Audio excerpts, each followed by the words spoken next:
kabar kalian hari ini? Mudah-mudahan kalian dalam keadaan sehat. Pada pembelajaran hari ini, kita akan belajar materi pelajaran IPA diambil dari buku tema 4H, subtema 3. Nah, tentunya lanjutan dari minggu yang lalu. Minggu yang lalu kita telah membahas tentang pengaruh gaya terhadap gerak benda. Minggu sekarang kita membahas tentang gaya dapat mengubah bentuk benda. Diulangi lagi ya, ternyata gaya itu dapat mengubah bentuk benda. Contohnya apa saja? Ada banyak contohnya. Kalian mungkin sudah mempraktekkan dalam kehidupan sehari-hari, atau kalian juga sudah melihat dalam kehidupan sehari-hari. Oke, supaya lebih jelas lagi, Ibu akan praktekkan. Gaya dapat mengubah bentuk benda. Contohnya adalah pada karet gelang.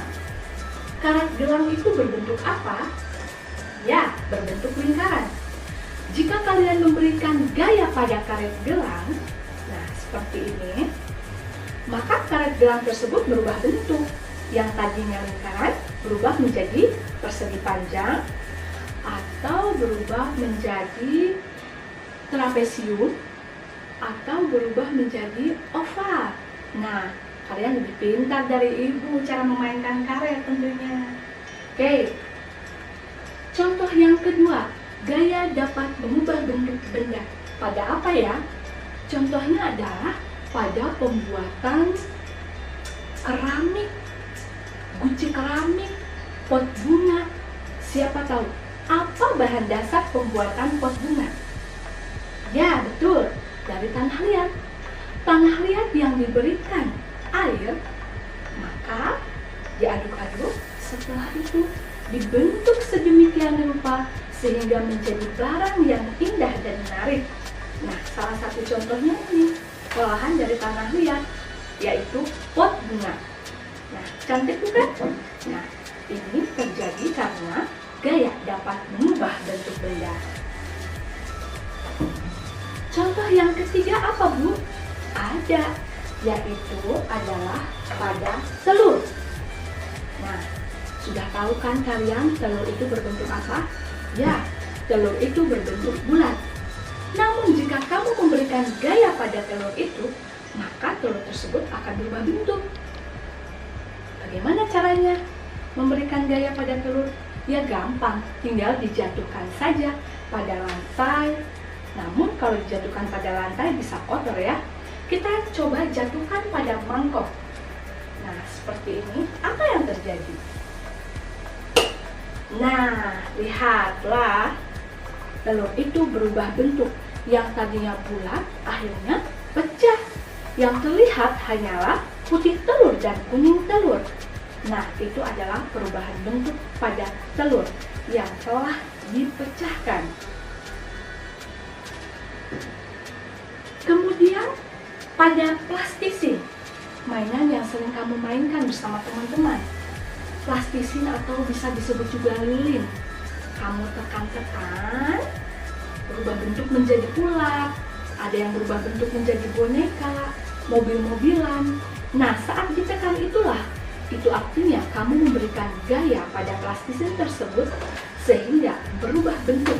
Yang tadinya berbentuk kubus, akhirnya berbentuk bermacam-macam. Nah, seperti itu. Nah, kalau ibu-ibu, contohnya adalah pada adonan kue. Nah, ini dia. Tadi ibu sempatkan membuat adonan kue. Tidak tahu kue apa nanti jadinya ya.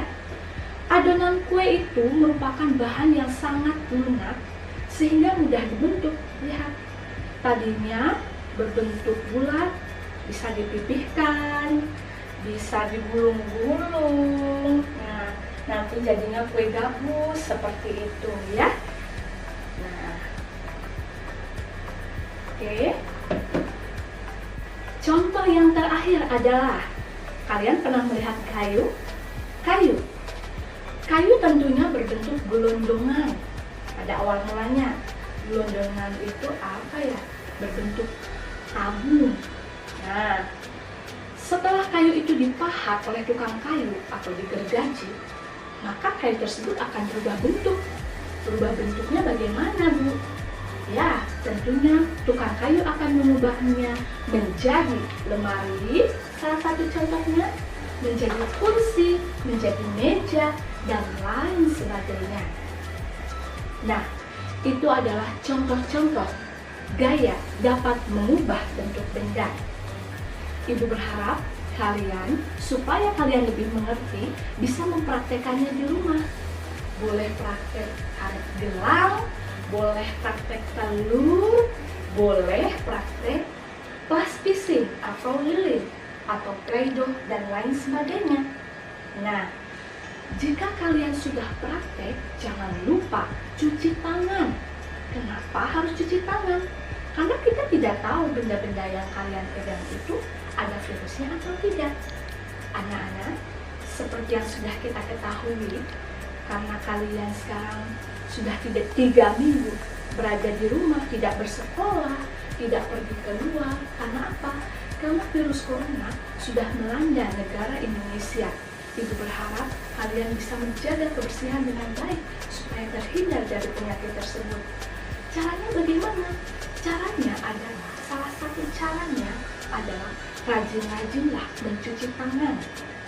Ya, mencuci tangan yang baik itu dilakukan 7 langkah. Jadi tidak asal-asalan, ada 7 langkah mencuci tangan yang baik. Mencuci tangan yang benar adalah dengan cara 7 langkah. Tentunya sebelum langkah itu dilakukan, pertama-tama kalian harus membasahi tangan dengan air yang mengalir. Nah, seperti ini. Kemudian matikan keran air. Jika tangan kalian sudah basah, ambillah sabun cuci tangan antiseptik. Yang pertama, gosokkan pada telapak tangan. Ini yang pertama. Nah, yang kedua, gosokkan pada punggung tangan kanan dan punggung tangan kiri. Yang ketiga, gosokkan pada sela-sela jari. Seperti ini caranya. Nah, yang keempat, pada buku-buku jari. Seperti ini. Dan yang kelima adalah pada jempol. Diputar jempol kanan, jempol kiri. Nah, jika jempol sudah dibersihkan, yang keenam adalah kuku-kuku jari kalian. Bersihkannya dengan cara diputar pada telapak tangan. Dan yang terakhir adalah pada pergelangan tangan, digosok, putar. Pergelangan tangan kanan, gosok, putar. Nah, itu adalah ke-7 langkah mencuci tangan yang baik. Kemudian, buka kerannya, bilaslah tangan kalian sampai bersih, sampai busanya menghilang.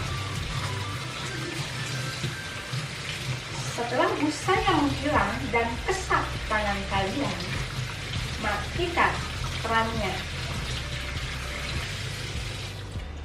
Setelah mati, ambillah handuk, kemudian lap sampai kering sempurna. Boleh pakai tisu juga. Seperti itu, 7 langkah mencuci tangan. Supaya kalian cepat mengingatnya, Ibu akan menyanyikan lagu 7 langkah mencuci tangan. Dengarkan baik-baik ya. 7 langkah cuci tangan. Yang pertama telapak tangan, yang kedua punggung tangan, yang ketiga sela-sela jari, yang keempat buku-buku jari, yang kelima jempol diputar, yang keenam kuku-kuku, yang ketujuh pergelangan tangan. Nah, itu adalah lagu 7 langkah mencuci tangan. Supaya apa? Supaya kalian mengingat ke 7 langkah tersebut. Nah, proses kapan saja sih kita mencuci tangan? Ya, mencuci tangan kalian lakukan tentunya sebelum makan. Setelah makan juga bisa. Yang ketiga adalah sebelum tidur, tentunya harus mencuci tangan. Setelah kalian memegang mainan, Misalnya kalian selesai bermain bersama adik, bersama kakak. Nah, mainan itu kan tidak tahu mengandung virus atau tidak. Maka kalian harus segera mencuci tangan. Dan setelah membantu pekerjaan orang tua di rumah, seperti mengepel, mengelap-ngelap meja, menyapu, segeralah cuci tangan. Sekian pesan dari Ibu, mudah-mudahan kalian tetap sehat, terhindar dari virus corona. Oke, bye-bye, terima kasih.